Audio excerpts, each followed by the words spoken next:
A cricketer bowls a ball from a height of 2.3 meters. The ball leaves the hand horizontally with velocity u.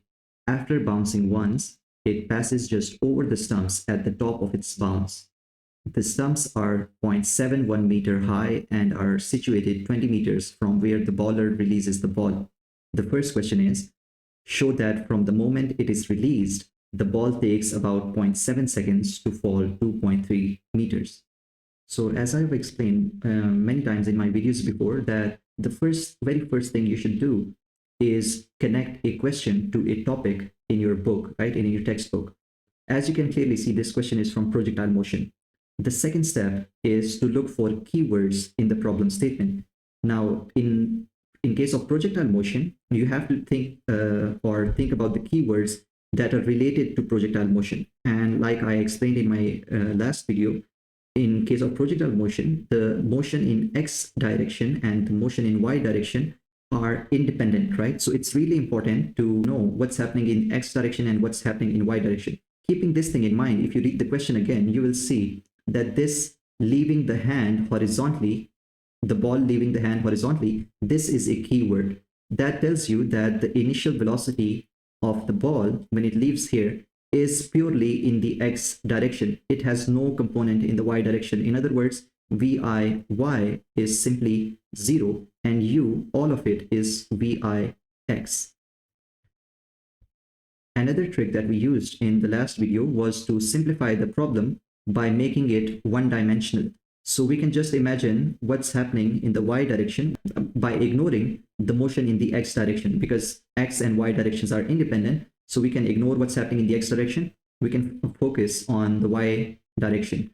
So in the Y direction, the velocity, the initial velocity is just 0 and the height is 2.3 meters. And now we want to find how long will it take to hit the ground.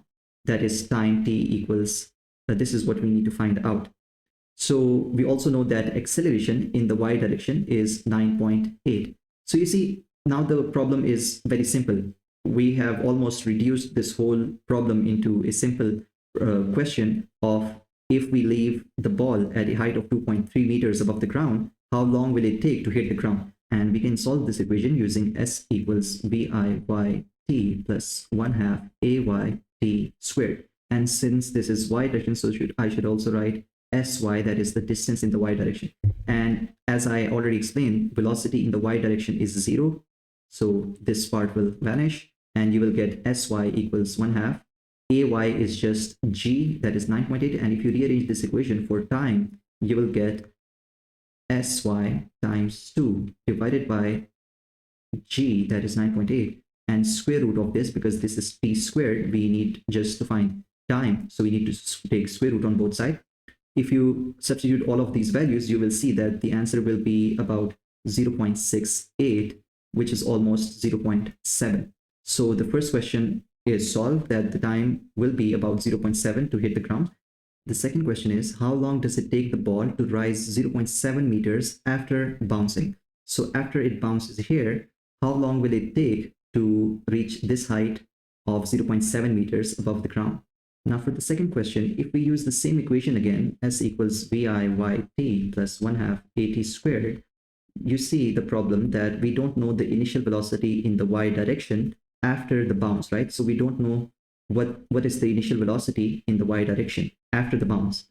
So we cannot use this equation. So we will solve this question by using a trick that you can use most of the times in projectile motion.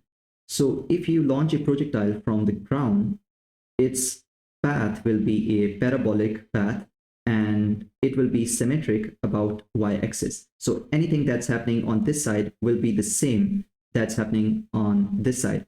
For example, the speed at this point will be the same as the speed at this point. The speed of the launch will be the same as the speed with which it hits the ground.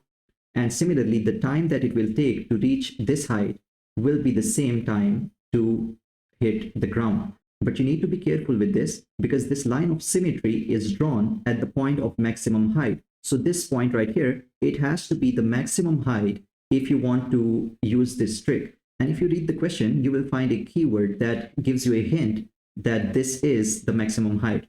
And the key word is that it passes over the stump at the top of its bounce, right? So if it is the top of its bounce, that means it is at maximum height at this point. This is h max.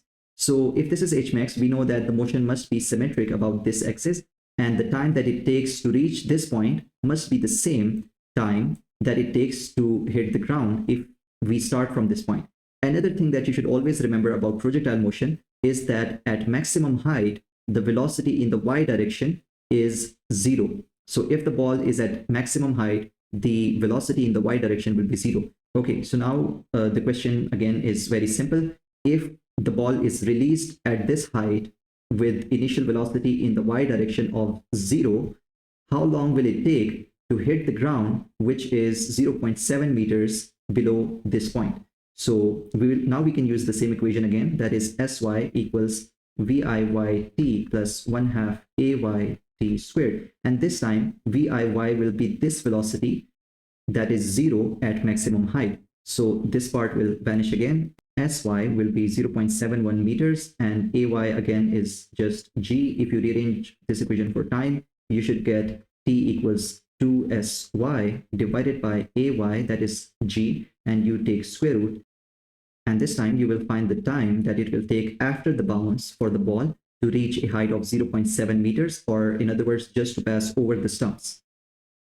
But you have to remember that if you are using this method, you have to explain it in your answer sheet that we are calculating the time that it will take to hit the ground from the maximum height. And because it's symmetric about y-axis, it will be the same time to reach the maximum height.